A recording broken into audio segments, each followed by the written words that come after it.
की बड़ी खबर बंगाल से सामने आ रही है। टीएमसी को अपने ही मुस्लिम वोट बैंक से बड़ा झटका लगता हुआ नजर आ रहा है। रुझानों में जो कुछ सामने आ रहा है उससे ये साफ हो गया है कि टीएमसी का मुस्लिम वोट बैंक कहीं ना कहीं उससे खिसका है और इसका बड़ा क्रेडिट जा रहा है बीजेपी को। बीजेपी ने जो इस बार हिंदुत्व का दाव खेला है उसके चलते टीएमसी पिछड़ती हुई नजर आ रही है। उनके मुस्लिम वोट बैंक पर बड़ी सेंध लगी है। तो आखिर ऐसी क्या रणनीति बीजेपी द्वारा खेली गई है? योगी आदित्यनाथ ने क्या हुंकार भरी? अमित शाह से लेकर पीएम मोदी ने जिस तरीके से बंगाल में हुंकार भरी है उसके चलते आज के रुझान जो हैं वो साफ साफ जाहिर करते हैं कि कैसे बीजेपी ने एक रणनीति तैयार की थी जिसके कारण ममता बनर्जी बैकफुट पर जाती नजर आ रही है। तो क्या कुछ समीकरण बैठे हैं, कैसे मुस्लिम वोट बैंक पर सेंध लगी है, इस मामले में ज्यादा अपडेट के साथ मेरे साथ जुड़े हैं मेरे सहयोगी हर्ष भारद्वाज जी। तो सर, क्या कुछ चल रहा है रुझानों के अनुसार और मुस्लिम वोट बैंक कैसे खिसक गए ममता से? बिल्कुल, देखिए पश्चिम बंगाल में इस वक्त सबसे ज्यादा दीदी को दिक्कत हो रही है और उन कट्टरपंथियों को दिक्कत हो रही है जो ममता बनर्जी का हमेशा से साथ देते आए थे। क्योंकि देखिए कई इलाके ऐसे हैं जहां पर मुसलमान निर्णायक भूमिका निभाता है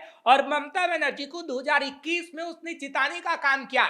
लेकिन इस वक्त कहीं ना कहीं जो सेंधमारी ममता के किले में हुई है वो आप कह सकते हैं बीजेपी ने इसलिए कर डाली क्योंकि जो मुस्लिम वोट बैंक का बिखराव है वो ममता के इलाके में हो गया है। उस इलाके में जहां पर मुस्लिम मतदाता निर्णायक भूमिका निभाता था, जहां पर मुस्लिम मतदाता ममता को जिताने का काम करता था। आपने हमेशा देखा होगा कि ममता बनर्जी किस तरीके से इफ्तार पार्टी में जाया करती हैं। ममता बनर्जी तो हिजाब तक पहन लेती हैं। ममता बनर्जी मुसलमानों को बताने का काम करती हैं कि मदरसे के लिए सबसे ज्यादा फंड टीएमसी देगी। ममता बनर्जी बताने के लिए काम करती हैं कि मस्जिद के इमाम को पैसा हम देंगे, उनके लिए योजना हम लाएंगे। लेकिन अब जो मुस्लिम वोट बैंक में बिखराव हुआ है और जो हिंदुओं ने अच्छी पकड़ बनाई है बीजेपी के साथ और हिंदुओं ने जो बीजेपी का साथ दिया है उससे कहा जा सकता है कि ममता के वो किले अब ढहने वाले हैं जहां पर मुस्लिम मतदाता निर्णायक भूमिका में होते थे। क्योंकि ये पूरा समीकरण समझाते हैं बंगाल के अंदर कौन कौन से वो मुस्लिम मतदाता थे जो इलाकों में ममता बनर्जी को वोट देने का काम करते थे, जहां से ममता बनर्जी जीता करती थी। क्योंकि देखिए 3-4 नाम हैं और यहां पर कहीं ना कहीं आप समझ सकती हैं सबसे बड़ा जो एरिया है वो मुर्शिदाबाद का है। मुर्शिदाबाद में आपने देखा है कि हमेशा से 50% ज्यादा मुस्लिम टीएमसी को वोट देता हुआ नजर आया है।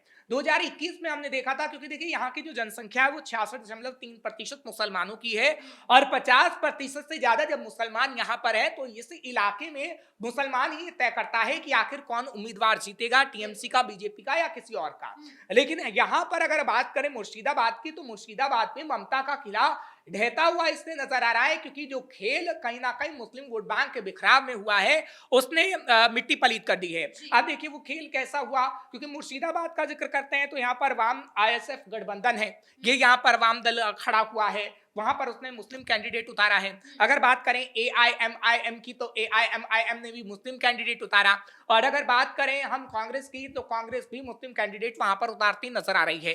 तो खास तौर पर आप इतना जरूर कह सकते हैं कि जो 3 उम्मीदवार उतारे गए वो भी मुसलमान और टीएमसी का जो उम्मीदवार है वो भी मुसलमान। तो कहीं ना कहीं इन मुसलमानों में ये वोट बैंक का बिखराव हो गया क्योंकि ओवैसी जब चुनावी मैदान में उतरे तो कहीं ना कहीं एक क्लियर मैसेज जा रहा था कि मुर्शिदाबाद के अंदर मुसलमान वोट बैंक में बिखराव होगा और मुसलमान वोट बैंक में बिखराव होने का मतलब है बीजेपी को सीधे बढ़त मिलना और बीजेपी का उस कहीं ना कहीं जीत जाना, जो कि अभी होता हुआ नजर आ रहा है। सर, क्या बीजेपी का हिंदुत्व का कार्ड काम आया है? क्या जो हुंकार भरी गई थी लगातार, चाहे पीएम मोदी से लेकर अमित शाह हो या योगी आदित्यनाथ हो, लगातार हिंदुओं की बात कर रहे थे, हिंदुत्व का कार्ड खेल रहे थे, क्या वो ममता बनर्जी के लिए बड़ा झटका लेकर आया है? बिल्कुल, देखिए ऐसा ही हुआ है क्योंकि हिंदुओं की अगर हम बात करते हैं तो हिंदुओं ने इस वक्त बीजेपी पर भरोसा जताया। क्योंकि देखिए हिंदुओं के साथ क्या हुआ, हिंदुओं को मारा गया, पीटा गया और जो आपने तस्वीर देखी गई किस तरीके से जब रामनवमी का जुलूस निकलता था तो किस तरीके से पत्थरबाजी होती थी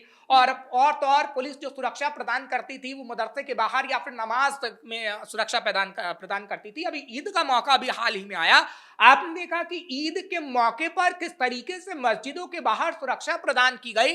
लोगों को कहा गया कि नहीं, आपका जो त्योहार होगा बहुत अच्छे तरीके से आप बनाइए, लेकिन रामनवमी में किस तरीके से ममता की पुलिस ने भेदभाव किया था वो सबके सामने था, और नतीजा ये रहा कि अब जो रुझान सामने आ रहे हो उसमें टीएमसी हारती हुई नजर आ रही है, क्योंकि इलेक्शन कमीशन भी अब बड़ी तेजी से अपडेट दे रहा है, जो नतीजे दे रहा है। और ममता के कई बड़े मंत्री भी इस वक्त पीछे चल रहे हैं। लेकिन कुछ और एरिया का जिक्र कर देते, क्योंकि हम मुस्लिम एरिया का जिक्र कर रहे थे, तो 3-4 मुस्लिम एरिया है जहां पर आप देखेंगे कि कैंडिडेट कोई और जीतेगा, होगा मुसलमान, लेकिन इससे बीजेपी को फायदा होगा।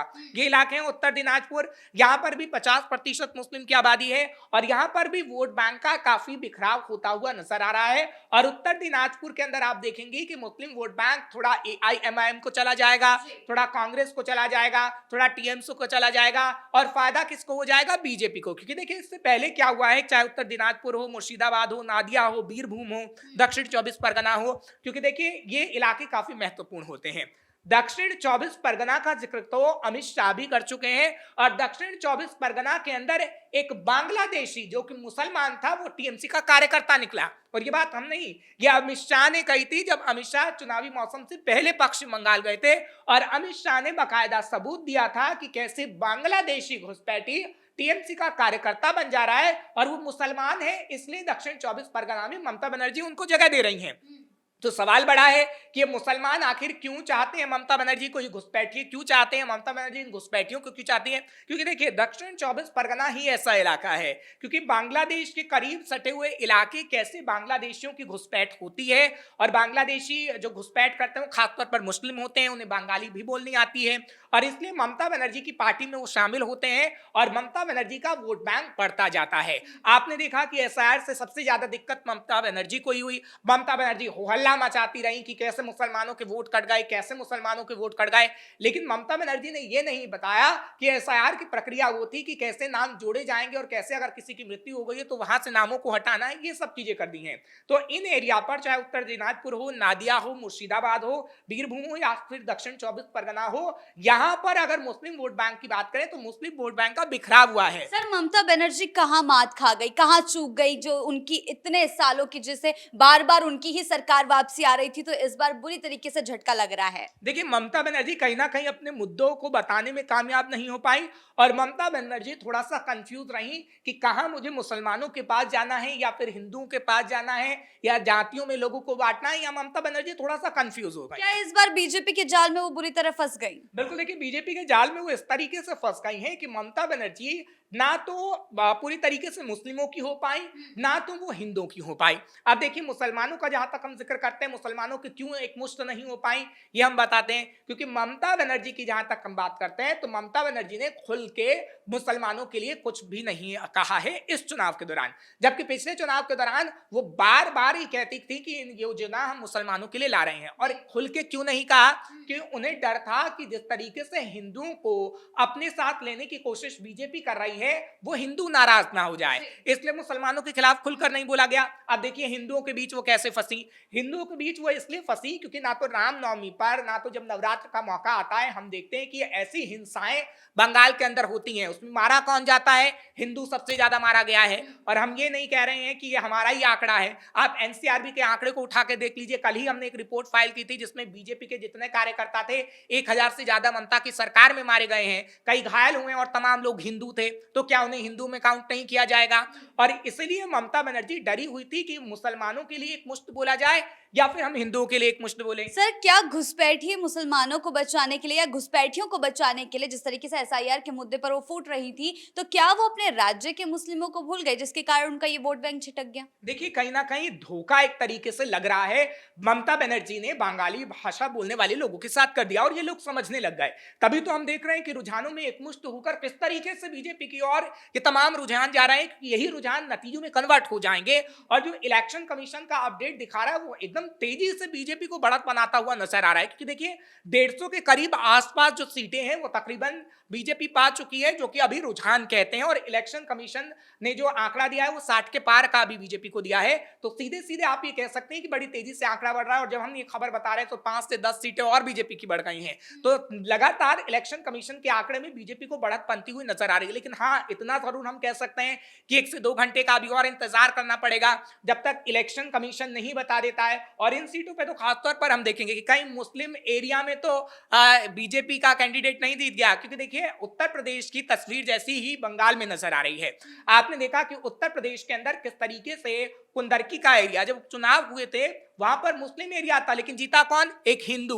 तो इस एरिया में अगर कोई हिंदू जीतता है तो कमाल हो जाएगा और बीजेपी वाकई सेंधमारी कर देगी और कहीं ना कहीं बीजेपी कमल खिलाने में कामयाब हो सकती है। जी सर, बहुत बहुत धन्यवाद आपका इन तमाम जानकारियों के लिए। तो कुल मिलाकर काउंटिंग अभी भी जारी है और जिस तरह के रुझान अभी सामने आ रहे हैं वो साफ दिखाते हैं कि बीजेपी ने ममता बनर्जी को बड़ा झटका देने का काम किया है और एक ऐसी सेंधमारी की है जिससे उनका मुस्लिम वोट बैंक पूरी तरीके से छिटकता हुआ नजर आ रहा है। आगे के अपडेट्स के लिए जुड़े रहें कैपिटल टीवी उत्तर प्रदेश के साथ।